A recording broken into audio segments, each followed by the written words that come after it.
Bangladesh Ireland দ্বিতীয় টি-20-র আরও খবর জানবো সহকর্মী শাহান পাপনের কাছ থেকে। তিনি যুক্ত হয়েছেন সিলেট থেকে। পাপন, প্রথম ম্যাচের মতো এই ম্যাচেও টস জিতে ব্যাট করার সিদ্ধান্ত নিয়েছে আইরিশ বেরা। তবে পিচ পুরনো হওয়ায় এখান থেকে কোনো সুবিধা করতে পারবে কি বাংলাদেশ?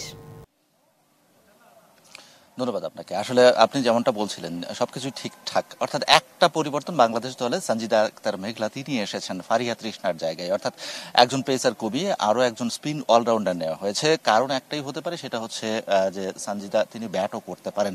আর উইকেটের কথা যদি বলি, সেম উইকেটে খেলা হচ্ছে। প্রথম ম্যাচ যে উইকেটে খেলা হয়েছিল আজকেও ঠিক সেই উইকেটেই খেলা হচ্ছে, এবং উইকেটের যে অবস্থা আমরা দেখতে পাচ্ছি যে বোলারদের প্রচন্ড রকমের কষ্ট করতে হচ্ছে, নানা ধরনের ভেরিয়েশন ক্রিয়েট করে তারা বল করার চেষ্টা করেছেন। এরই মধ্যে বছর শেষের খুশি নগদে হবে বেশি। নগদ পেমেন্টে নির্দিষ্ট ক্যাটাগরির কেনাকাটায় ৩০০ টাকা পর্যন্ত ক্যাশব্যাক।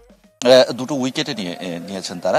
আসার কথা হচ্ছে যে আজকে পাওয়ার প্লেতে আইরিশ মেয়েরা ৩৪ রান তুলেছে এক উইকেটের বিনিময়ে। তার পরপরই কিন্তু আরো একটা উইকেট পড়েছে। গত ম্যাচে আমরা যেটা দেখেছিলাম যে পাওয়ার প্লেতে ৩৬ রান ছিল, এক উইকেট ছিল, কিন্তু তারপরে যে গিয়ার আপটা করেছিল আইরিশ মেয়েরা, সেটা আসলে সেই রাশটা টেনে ধরতে পারছিল না বাংলাদেশের মেয়েরা, যার জন্যই কিন্তু ১৬৯ পর্যন্ত টার্গেটটা উঠেছিল আর কি। আজকে যেটা প্রত্যাশা সেটা হচ্ছে যে এখন যেভাবে বল করছে বাংলাদেশের মেয়েরা এবং যে ফিল্ডিংটা করছে, সেটা যদি বজায় থাকে তাহলে কিন্তু অনেকটাই গত ম্যাচের চেয়ে অনেকটাই কম টার্গেটে খেলতে পারবে বাংলাদেশ, সেটাই অন্তত ধারণা করা হচ্ছে। তো এখানকার এই অবস্থাই এখনকার মতো। ধন্যবাদ পাপন।